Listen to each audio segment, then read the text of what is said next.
all the basics of what is Bitcoin and crypto in 7 minutes or less. So what is Bitcoin and how does it work? First off, Bitcoin is different than crypto. Bitcoin is decentralized, scarce, and backed by an extremely powerful proof-of-work network. There have been over 20,000 attempts to recreate or improve upon Bitcoin, and so far they've all been unsuccessful. Now that we know a little bit about why Bitcoin is different from crypto, let's look deeper at what Bitcoin is. Well, it's the hardest money humans have ever known, with a fixed supply cap of 21 million. It's a peer-to-peer electronic cash system, that's in the title of the Satoshi white paper.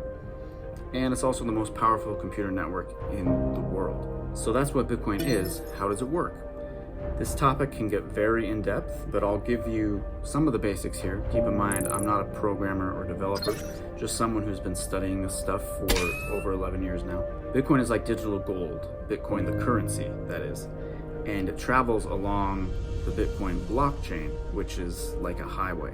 So think of the currency, Bitcoin, like a car, and think of Bitcoin the blockchain, that the highway, which is the highway that car or currency travels along. And all this is accomplished without any third-party intermediary like a bank or PayPal for a payment processor.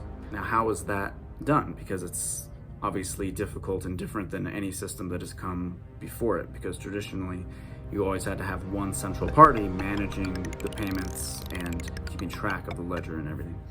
So there's three main groups that facilitate the network.